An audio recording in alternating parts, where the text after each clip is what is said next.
Hindi stories. जादुई मटका कहानी। एक गांव में एक किसान रहता था।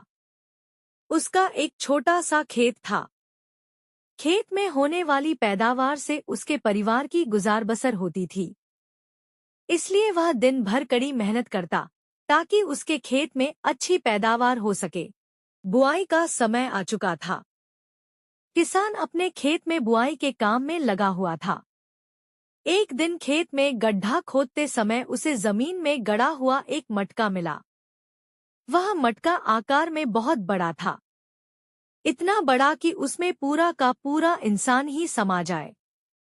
किसान मटके को देखकर सोचने लगा, अरे इतना बड़ा मटका, इसमें तो एक साथ कई 100 लोगों का खाना बन जाएगा। इसे घर ले चलता हूँ। जब किसी अवसर पर घर में मेहमान आएंगे तो यह मटका काम आएगा।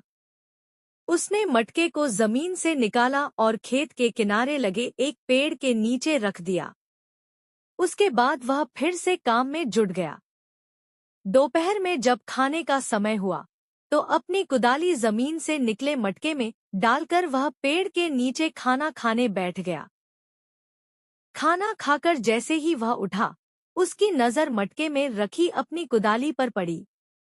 वह यह देखकर चकित रह गया कि मटके में एक नहीं बल्कि 100 कुदालियां रखी हुई थी। किसान ने सारी कुदालियां मटके से बाहर निकाल ली, फिर उसमें एक छोटा पत्थर डाल दिया। देखते ही देखते उस एक पत्थर के 100 पत्थर हो गए। किसान को समझते देर नहीं लगी कि वह कोई साधारण मटका नहीं बल्कि जादुई मटका है, जो किसी भी वस्तु को 100 गुना कर देता है। किसान जादुई मटका अपने घर ले आया। अब जब भी उसे किसी चीज की आवश्यकता होती तो वह उसे जादुई मटके में डाल देता।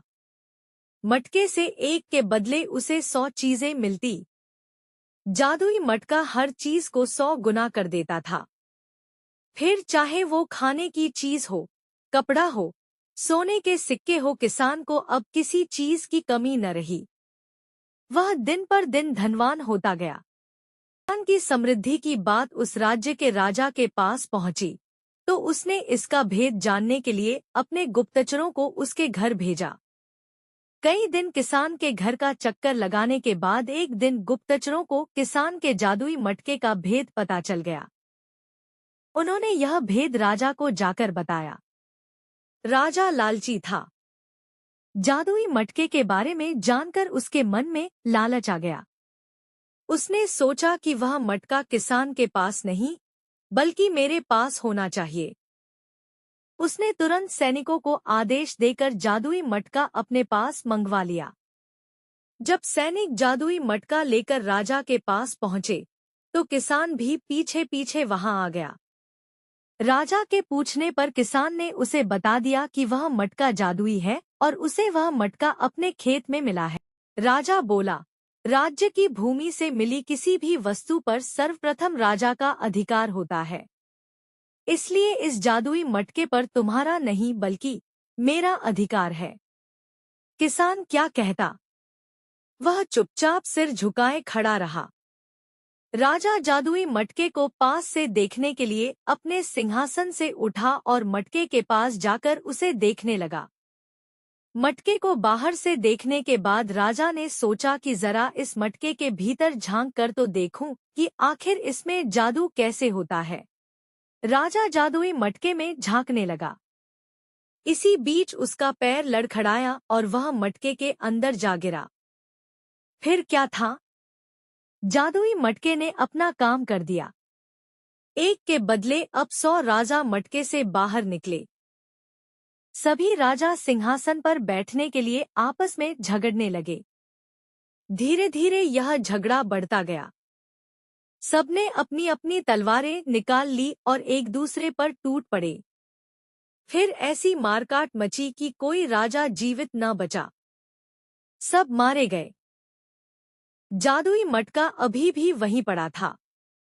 किसान ने सोचा कि इस मटके के कारण वह फिर कहीं किसी समस्या में न पड़ जाए, इसलिए उसने उस जादुई मटके को उठाया और जमीन पर पटक दिया। जादुई मटका टुकड़े टुकड़े हो गया। किसान अपने घर आ गया और उसके बाद से पहले जैसा जीवन जीने लगा। लेकिन उसे कभी किसी चीज का लालच नहीं था, इसलिए वह अपने जीवन में हमेशा संतुष्ट रहा। लालच में आकर धोखा देने से बचना चाहिए।